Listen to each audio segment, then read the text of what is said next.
In 1998, Paul Whybrew received the Queen Elizabeth II version of the Royal Household Long and Faithful Service Medal, with 2 clasps. Tallon had entered royal service at about 15 and spent more than 50 years as page of the Backstairs to Queen Elizabeth, the Queen Mother. A medal for 25 years of service, plus 1 clasp for every additional 10, made the arithmetic plain. Tallon's entire adult working life had taken place inside one household. For a person in that position, resigning was never just a question of handing in a notice.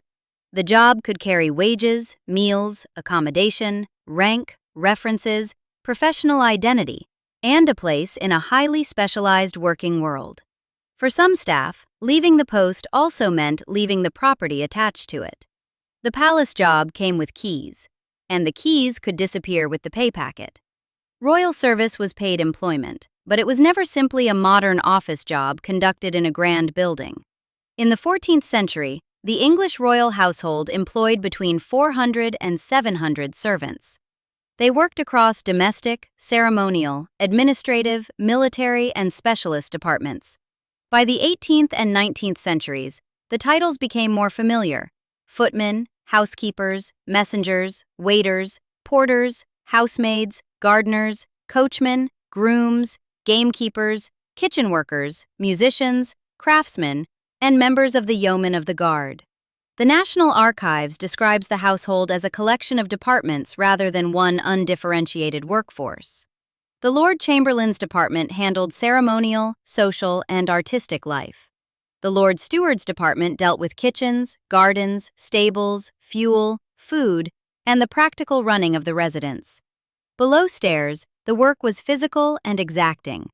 A kitchen employee had to manage timings, supplies, and service. A housemaid maintained rooms according to household rules. A footman carried messages, served meals, opened doors, and learned the choreography of formal hospitality. A gardener, chauffeur, fire patrolman, maintenance worker, or stable hand had a different job, but shared the same institutional environment. The records preserve the machinery of that employment: salary lists, wage books, pension records, appointment books, allowances, and employment dates survive for royal residences including Buckingham Palace, Windsor Castle, and St. James's Palace. The Royal Household Archive contains more than 386,000 employment records covering staff from 1526 to 1924. Those records matter because prestige was only one part of the bargain. A servant might receive cash wages, board wages, food, livery, lodgings, a pension, or other allowances. The combination depended on the office, the household, the period, and the person's rank. Some arrangements included accommodation, others didn't. In large domestic households, live-in servants commonly received board and lodging as well as wages. The cash element could be lower because the employer was also providing food and a place to sleep. That arrangement wasn't unique to royal service, but the palace made it more formal, more hierarchical, and sometimes much harder to separate from the job itself. The residence was also the workplace. A late-night request, an early departure, a security concern, a fire patrol, a royal journey, or a formal dinner could make proximity practical rather than decorative. Modern royal household recruitment material makes the principle unusually clear. Where a role requires an employee to live on-site in London, the package includes all meals and subsidized accommodation. The accommodation can also produce a salary adjustment, because the benefit is valued as part of the package. That distinction is important. Palace housing wasn't universally free. In the mid-1990s, some employees who had entered contracts before 1991 paid about 6% of income for accommodation, while later employees were charged about 16.7%. From 1 April 1994, new contracts for staff below the equivalent of Civil Service Grade 5 introduced a uniform accommodation abatement of 16.7% of gross salary for staff provided with housing. The room, flat, or house was part of the compensation. It was also part of the payroll calculation. That makes housing a hidden second wage. A worker could be earning a modest salary while receiving something with a substantial practical value: a room in London, a flat near Windsor, a house on a royal estate, or accommodation close enough to make irregular duties possible. Losing that benefit didn't require the worker to be dismissed for misconduct. The right to remain could simply be tied to employment. Long service deepened the arrangement. William Tallon is one example. He entered the household at about 15, became page of the Backstairs at Clarence House, and served the Queen Mother for more than 50 years. His title sounded junior. His knowledge wasn't. Controlling access to private rooms meant understanding people, routines, boundaries, and the invisible rules that made a royal household function. Paul Burrell followed a different path. He entered Buckingham Palace at 18 as a footman, became one of Queen Elizabeth II's personal footmen, and in 1987 joined the household of Charles and Diana at Highgrove House. He later became Diana's butler and served her until her death in August 1997. That was roughly 2 decades inside royal service, but it was also a career with movement. Burrell advanced through the hierarchy, gained a higher trust role, and later worked as a writer, television personality, commentator, and florist. The palace could offer progression. It could also create a professional identity that made the institution difficult to leave. The worker didn't merely clean a room or carry a tray. Over years, they learned the household standards, its language, its timing, its expectations of discretion, and the particular demands of a residence that was both a home and a public institution. A housemaid might know how a specific room was arranged, down to the position of a chair or ornament. A personal footman might learn the preferences of one member of the royal family. A butler might coordinate staff, meals, travel, guests, and private routines. A gardener might work with a particular estate for decades. A maintenance worker might understand the wiring, plumbing, access points, and oddities of a historic building that had been modified over generations. These were real skills. Some transferred easily. Others were valuable mainly inside a closed system.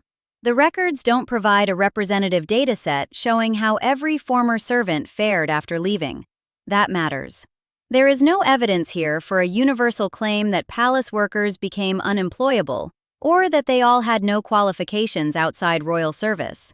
The documented careers point in both directions. Chris Ely began as a footman at Buckingham Palace. After leaving in 1984, he worked as a houseman, valet, butler, personal assistant, and estate manager. He later moved into estate management education and training domestic staff. Alicia Healy began as a hospitality assistant at Balmoral Castle on a 3-month summer contract. She later became a permanent live-in housemaid at Buckingham Palace and volunteered as an art conservation intern with the Royal Collection at St. James's Palace. Her duties included travel between royal residences and work as a lady's maid, unpacking luggage, arranging clothing, laying out outfits, and assisting with dressing. After leaving the royal household, Healy worked as a lady's maid, personal assistant, stylist, and writer. Maria Burrell described herself in a CNN interview as the Duke's maid. Her duties included looking after a duke's rooms, turning down his bed, and cleaning his bath. Later, she ran her own flower shop. These careers show that palace work could lead into private domestic service, estate management, styling, hospitality, training, writing, media, or self-employment. They also show why a royal reference, a trusted recommendation, and knowledge of household networks could matter. But the record does not establish one universal royal household policy governing references for every servant in every era. Nor does it show that external work was equally available to a young footman, a long-serving maid, a specialist gardener, and a senior household official. A career at the palace could be transferable. It could also be narrow. For a worker who joined young and remained for decades, the main professional vocabulary might have been built inside one employer's hierarchy. The worker might have deep experience of discretion, service, residence management, and etiquette, but fewer conventional jobs on the employment history. A palace didn't need to imprison someone to make departure difficult. It only had to make the costs of departure arrive together. Accommodation was the mechanism. By the 1990s, the royal household operated 285 self-contained flats and houses across the English-occupied royal palace's estate. Some were inside security cordons, others were outside them. The accommodation could mean a staff bedroom within a palace, a self-contained flat, a nearby house, or a property connected to a royal estate. The arrangement served different groups. Members of the royal family undertaking official duties could occupy properties. Current royal household employees could receive housing as part of their terms of service. Pensioners who had served for at least 20 years and faced difficulty finding accommodation in retirement could qualify for separate pensioner housing. The categories weren't interchangeable. A pensioner's right to remain was different from an active employee's right to occupy a job-related flat. Grace and favor accommodation was different again. A property's location didn't automatically tell you which rule applied to the person living there. In 2001, approximately 205 members of staff were entitled to housing. Most were domestic workers, including chauffeurs, gardeners, chefs, and maids. The number of accommodated private secretaries and officials had already fallen from 56 to 39, with a long-term intention to reduce it further to 11 as people left or retired. Other staff had no palace accommodation at all. The parliamentary evidence stated that office holders in the Royal Collection Trust weren't provided with housing. The practical principle was direct. Apartments classified as employment or post-related had to be vacated when the occupants ceased to be employed by the royal household, except where a separate pensioner arrangement applied. So the worker could resign. The worker could also lose the home. That is, where an ordinary employment decision becomes a much larger calculation. Leaving means giving up the wage. If the accommodation is tied to the role, it also means surrendering the right to occupy the property. If meals are included, household routines change again. If the job supplied a staff network, a reference, and a professional identity, those losses extend beyond the room itself. The employment package had been bundled together. Unbundling it could be painful. One transcript associated with servants of Queen Elizabeth, the Queen Mother, describes resignation as two simultaneous decisions, losing income and housing at the same moment. The original transcript can't be independently verified from the available material, so it can't carry a universal claim about every royal worker. Its central mechanism, however, matches the independently documented housing rules. For a worker in employment-related accommodation, the two losses were real. The details still mattered. Notice periods varied. Some workers had other homes. Some lived in rooms rather than self-contained houses. Some were eligible for pensioner accommodation. Some could move into another household job. Some had family support or savings. The evidence does not establish that every resignation caused an immediate housing crisis. It establishes something narrower and more useful. For certain accommodated posts, resignation could mean losing income and housing as connected parts of the same decision. In 2000-2001, the House of Commons Public Accounts Committee formally used the terms job-related accommodation and pensioner accommodation to distinguish the arrangements. Where the occupant is employed, it's referred to as job-related accommodation, and where the occupant was employed as pensioner accommodation. The language is dry because parliamentary language is generally dry, but the phrase names the entire dilemma. Job-related accommodation, not simply a perk, not simply a palace room, a property whose connection to the worker came through employment. The committee also recorded that accommodation provided to civil list employees formed part of their remuneration package and helped to facilitate the performance of their duties. That wording does two things at once. It confirms that the housing was part of compensation, and it explains why the royal household provided it. A chauffeur, fire patrolman, security worker, maintenance employee, stable worker, or domestic servant might need to live close to the workplace because the job demanded early starts, irregular availability, or immediate access. The accommodation was therefore practical as well as financial. It helped the employer staff the residence. It helped the worker live near the work. It also made employment and housing dependent on one another. The 2000-2001 record can't tell us the exact contract of a servant from the 19th century, the Tudor period, or Queen Victoria's household. Earlier arrangements used different terms: board wages, lodgings, livery, allowances, offices, perquisites, and grace and favor residences. The phrase job-related accommodation belongs to a modern administrative context. The underlying connection between work and living arrangements is older, but its exact form changed. At Hampton Court, the grace and favor system created another version of the connection between service and residence.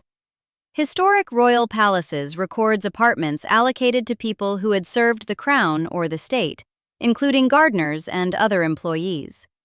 During the 19th century, Hampton Court housed about 100 grace and favor residents and required between 200 and 300 domestic servants, many of them women.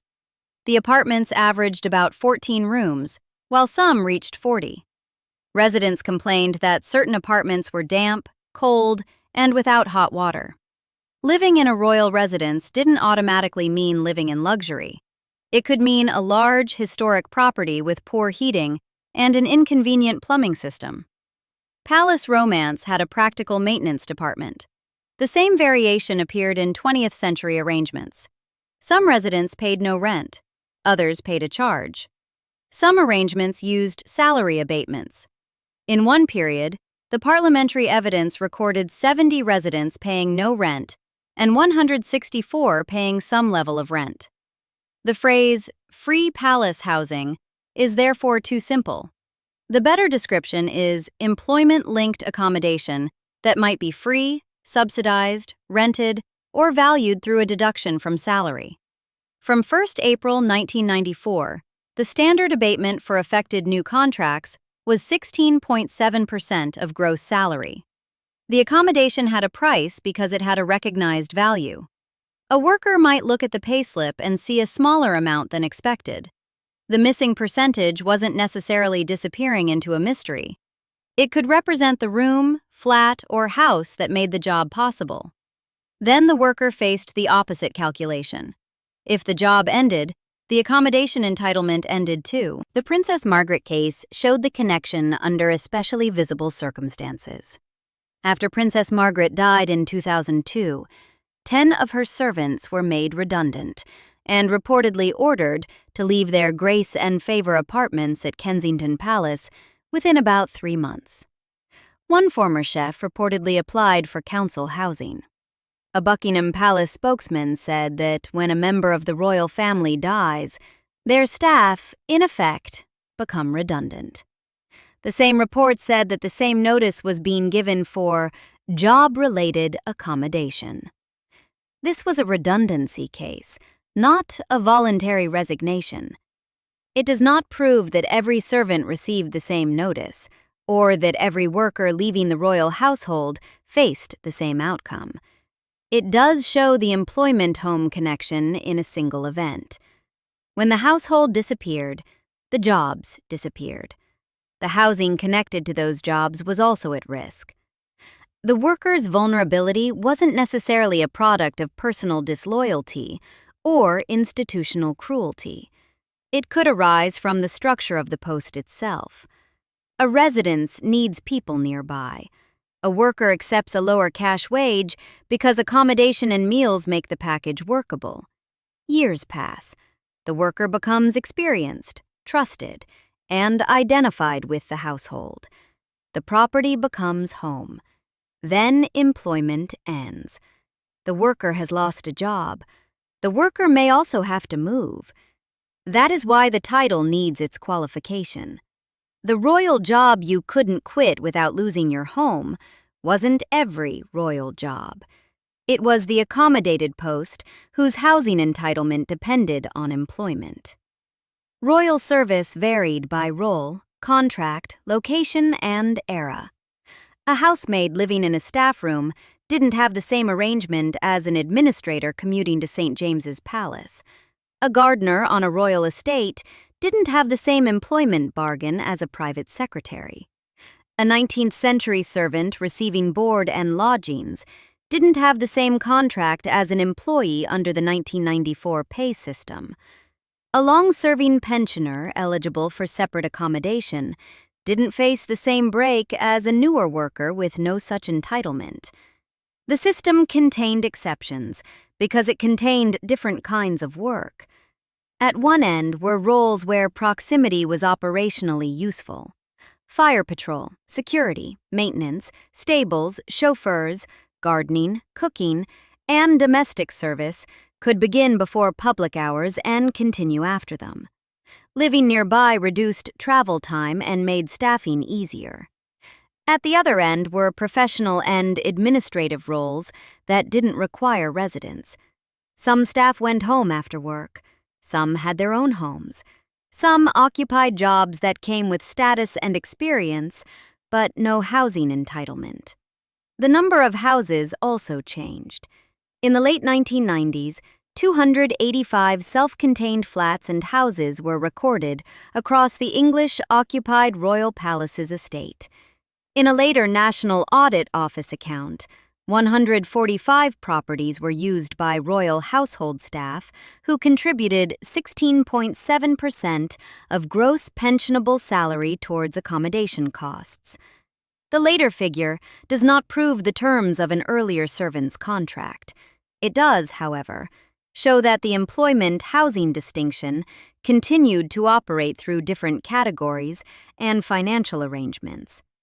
Housing was a condition of some jobs, not a universal reward for all staff. That distinction protects the story from becoming a myth. The point isn't that every palace employee was trapped. The point is that certain posts made leaving materially expensive. The worker was free to leave the employment, but not necessarily free to keep the employer-linked accommodation. The difference between those two freedoms is the heart of the story. A person can resign from a job and keep their home. That is the normal assumption behind, "I'll find something else." The next employer may pay more or less, but the roof does not usually depend on the notice letter. For a worker in job-related accommodation, the sequence changes. The question is no longer only whether the job is tolerable. It becomes whether the worker can find another income, another home, and another professional direction at the same time. That is a much larger risk. Long service could make the risk sharper because it changed what the worker knew and what the worker was known for. The royal household was large, but it was also highly organized. Departments had ranks. Residences had routines. Staff worked within controlled spaces and specialized chains of responsibility. A person who spent 40 or 50 years there might be exceptionally capable inside that world.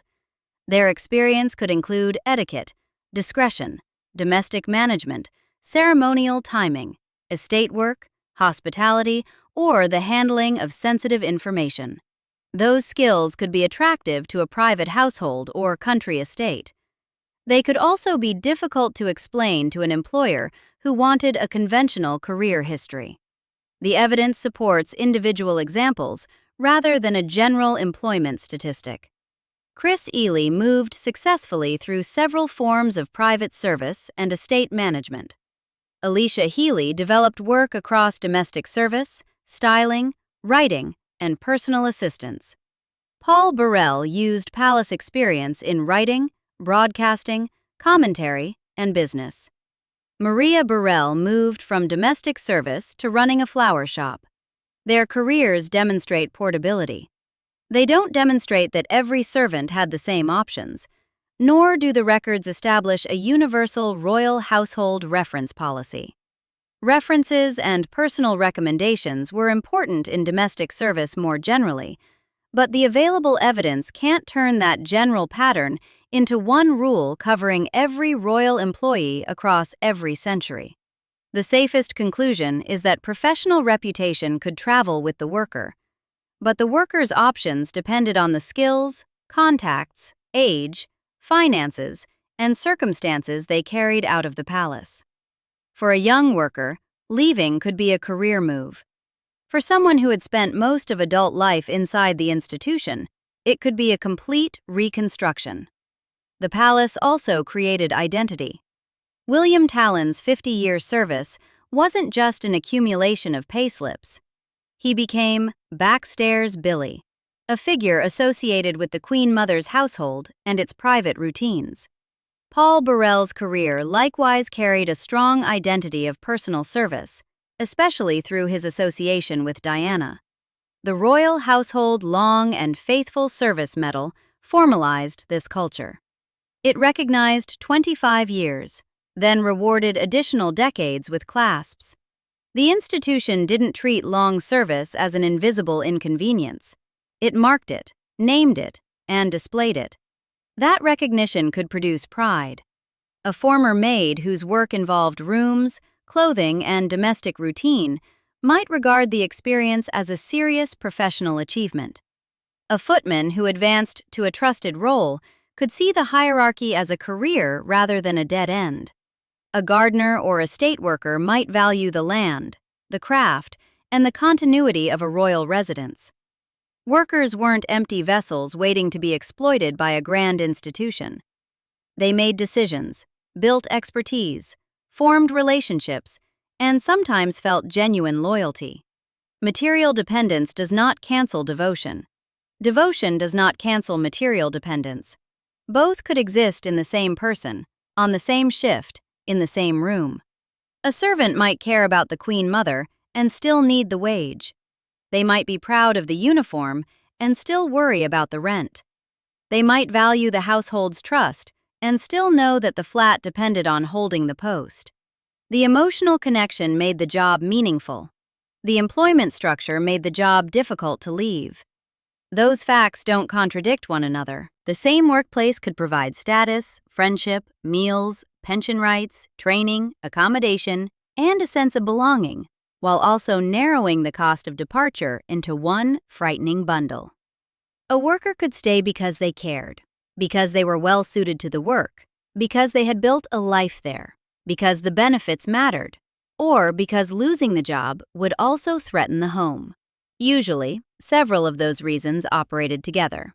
The most revealing document is still the least dramatic one. Parliament didn't describe a servant clutching keys in a corridor. It described job-related accommodation and pensioner accommodation. It explained that housing formed part of remuneration and helped facilitate duties. Administrative language can hide the human consequence. In this case, it also confirms it. The accommodation was connected to the work. The work supplied the income. The income and the accommodation were therefore not entirely separate parts of life. A worker at the end of an impossible week might decide that the job has become intolerable. The resignation letter can be written in a few lines. The next practical questions are harder. Where will the next paycheck come from? Where will the boxes go? How quickly must the keys be returned? Does the next employer provide lodging or only wages? Will the reference open a door or merely confirm that the worker spent decades inside one household? For some royal employees, the answer was manageable. They had another home, another role, savings, family support, or a transferable trade. For others, the end of employment could mean finding work and housing together. That is what walking away actually cost. The arrangement varied by role and era. Not every servant lived in a palace room. Not every home was free. Not every worker served for decades. Not every career ended badly.